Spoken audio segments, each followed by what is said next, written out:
कहाँ सोई है? सवेरे हो गया अक्का। हाँ बेटा उठ, ये देख हम तुम्हारे लिए बिया में पहनने के लिए कितना अच्छा जोड़ा बनाए हैं। जा जल्दी से तैयार हो जा।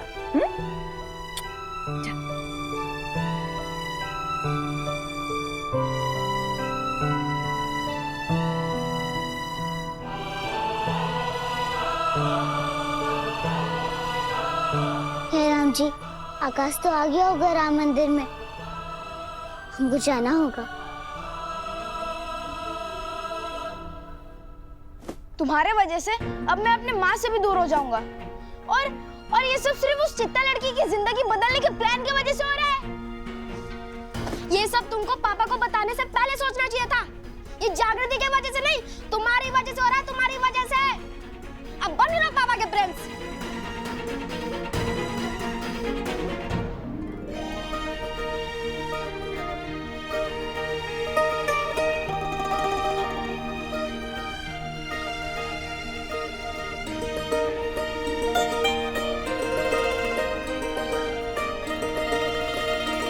काकी जग्गू कहाँ है? अरे होगी यहीं कहीं, मुझे बाकी का काम करना है।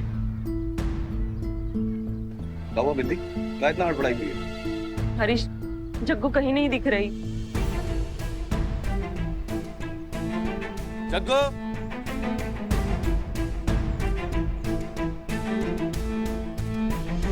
कचौरी बेटा, तूने जग्गू को देखा है कहीं?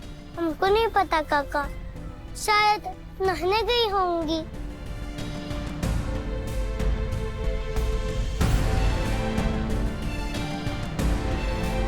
हमने सब जगह देख लिया हरीश, जग्गू कहीं नहीं दिखी।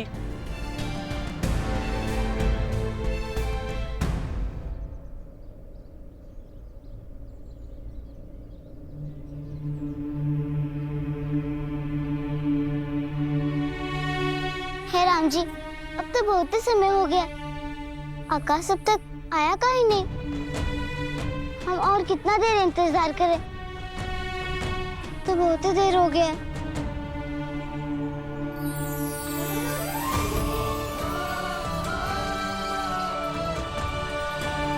एक काम करते, हम ना आकाश से मिलने हवेली चले जाते। जय राम जी की।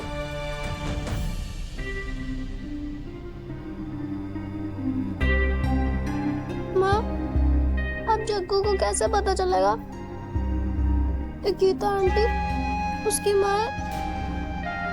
हम वापस कब आएंगे?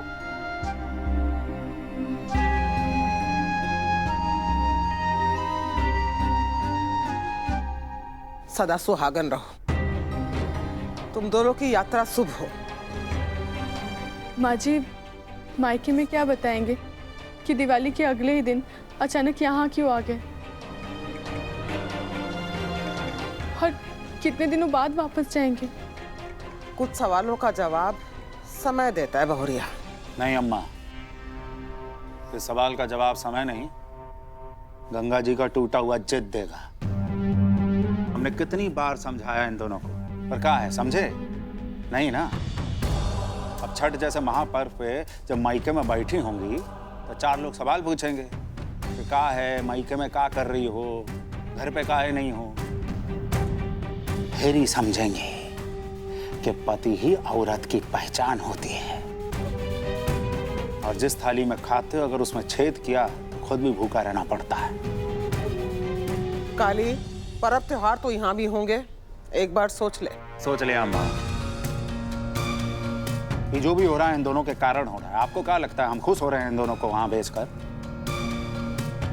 पर अब ये दोनों तब तक वापस नहीं आएंगे जब तक ये दोनों स्वयं समझ ना लें कि इनकी गलती क्या है।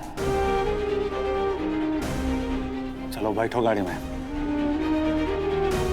हाँ, गाड़ी स्टार्ट, निकलो।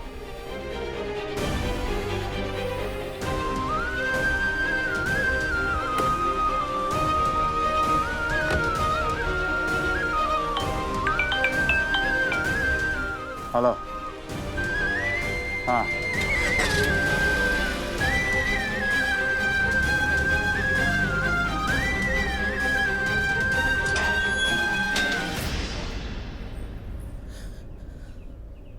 अब क्यों आई है अपना ये मनहूस मुंह लेके?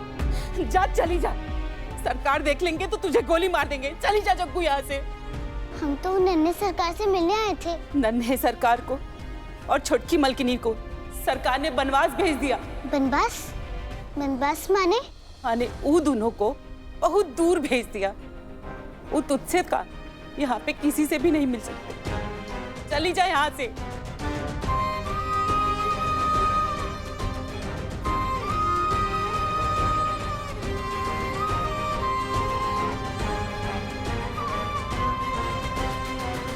हे राम जी, इका हो गया।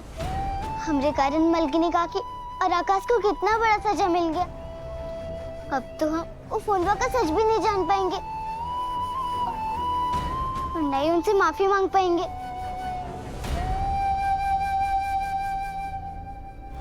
ड्राइवर अंकल, आप प्लीज चित्ता बस्ती की तरफ ले जाइए ना, मुझे बस 5 मिनट का काम है। माफ कीजिए नन्हे सरकार, हमारे हाथ बंधे हुए हैं। सरकार का सख्त आदेश है कि आपको आपके कहने पर भी चित्ता बस्ती ना ले जाएं, सीधे आपको आपके नाना जी के घर छोड़ें। माफ कीजिएगा मालकिनी। जब कोई हमारी बात मानता ही नहीं तो हमें नन्हे सरकार क्यों कहा जाता है माँ? अब क्या होगा जागृति का? कौन उसको बताएगा सच?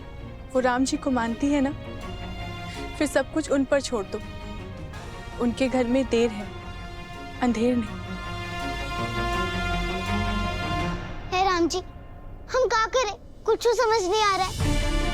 वहाँ बाबा और बिंदी मौसी का बिहाव होने जा रहा है और यहाँ हमरे कारण आकाश और मलकिनी काकी को वनवास हो गया। और अब वो फोनवा का सच भी नहीं जान पाएंगे। तब सब गड़बड़ हो रहा है।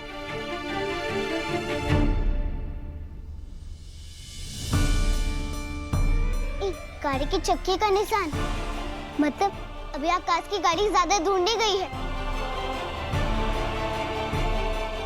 जय राम जी की। ब्याह की विधि शुरू करो, और भी काम है हमें। चलो। दादा, वो जग्गू कहीं नहीं दिख रही है। उसके बिना ब्याह कैसे कर सकते हैं?